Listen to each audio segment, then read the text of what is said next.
राधे राधे दोस्तों। आज हम आपको सुनाएंगे माता पार्वती और भगवान शंकर की बहुत अच्छी कहानी। जब माता पार्वती के लिए भगवान शंकर ने सोने का महल बनवाया। अगर आपको हमारी कहानी पसंद आए तो प्लीज़ हमारे चैनल को लाइक करें, सब्सक्राइब करें और शेयर करें। बहुत समय पहले की बात है। माता पार्वती का मन गुफा और कंदराओं में रहते हुए ऊब गया था। दो नन्हे बच्चे गणेश और कार्तिकेय और तरह तरह की असुविधाएं उन्हें भगवान शिव से अपना कष्ट बताने लगीं।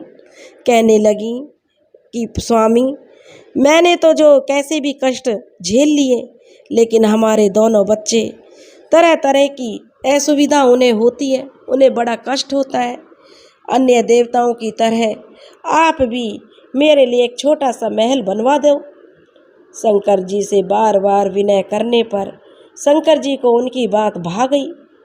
शंकर जी ने ब्रह्मांड के सबसे योग्य वास्तुकार विश्वकर्मा महाराज को बुलवाया और महल आखिर भगवान शंकर और माता पार्वती का था, तो कोई मामूली तो बनना नहीं था।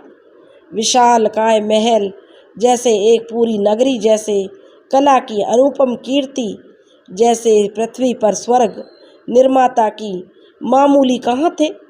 विश्वकर्मा ने अपनी पूरी शक्ति लगा दी अपनी कल्पना को आकार देने में। उनके साथ में समस्त स्वर्ण राशि के स्वामी कुबेर बची कुची कमी उन्होंने शिव की इस भव्य निवास स्थली को सोने से मढ़कर पूरी कर दी। तीनों लोकों में भगवान शिव की जय जयकार होने लगी। एक ऐसी अनुपम नगरी का निर्माण हो गया जो पृथ्वी पर इससे पहले कहीं नहीं थी। गणेश और कार्तिकेय के आनंद की तो सीमा नहीं थी। माता पार्वती भी फूले नहीं समा रही थी इस भव्य निवास स्थली को सोने की देखकर।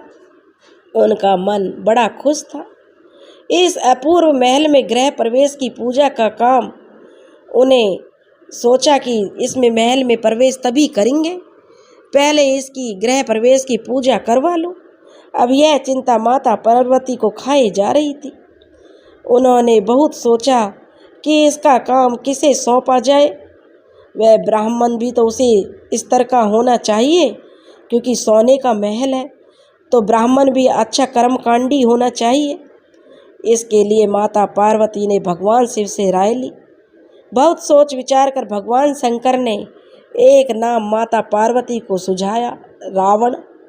समस्त विश्व में ज्ञान, बुद्धि, विवेक और अध्ययन से जितने तहलका मचाया हुआ था, जो तीनों लोकों में आने जाने की शक्ति रखता था, जिसने निरंतर तपस्या से अनेक देवताओं को प्रसन्न कर लिया था और जिसकी कीर्ति दशा दिशाओं में गूंज रही थी, ऐसा रावण गृह प्रवेश की पूजा के लिए लंका से कैलाश पर्वत पर बने इस महल में आमंत्रित किया गया।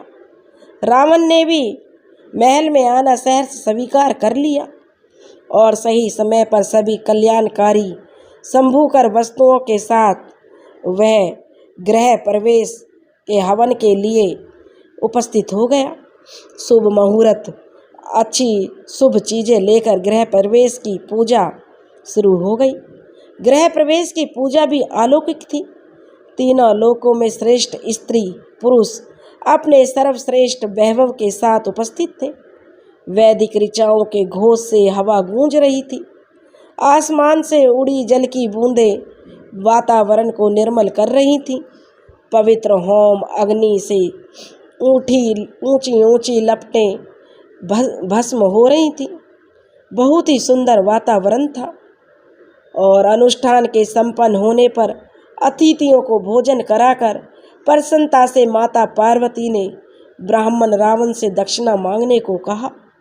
रावण विनम्रता से कहने लगा, आप मेरी ही नहीं समस्त विश्व की माता हैं। हे माँ गौरी, आपसे दक्षिणा कैसी? माता पार्वती ने आग्रह से कहा, नहीं विप्रवर, दक्षिणा के बिना तो कोई अनुष्ठान पूरा नहीं होता और आपके आने से पहले तो समस्त उत्सव की शोभा ही बढ़ उठी। आपने आकर तो इतना अच्छा गृह प्रवेश कराया है कि पूरा जो चारों दिशाएं गूंज उठी हैं। आप अपनी इच्छा के अनुरूप कुछ भी मांग लो और भगवान शिव आपको अवश्य प्रसन्न करेंगे। रावण जो है बहुत कहने लगा कि रहने दो, आप माता हैं, लेकिन माता नहीं मानी और कहने लगी अगर दक्षिणा आवश्यक ही है तो आप अपनी इच्छा अनुसार जो दो वह दे दो। माता कहने लगी नहीं विप्रवर, आप अपनी इच्छा अनुसार मांग लो, आपका हम पूरा मान रखेंगे। रावण ने आंखें झुकाकर कहा, संकोच होता है। देवी पार्वती ने नीति को याद दिलाया, संकोच छोड़कर यज्ञ की पूर्ति के विषय में सोचो विप्रवर। जरा रुककर रावण ने कहा, यदि सचमुच आप मेरी पूजा से प्रसन्न हैं, यदि सचमुच आप मुझे संतुष्ट करना चाहती हैं और यदि सचमुच भगवान शिव सब कुछ दक्षिणा देने की सामर्थ्य रखते हैं तो आप यह सोने की नगरी मुझे दे दें।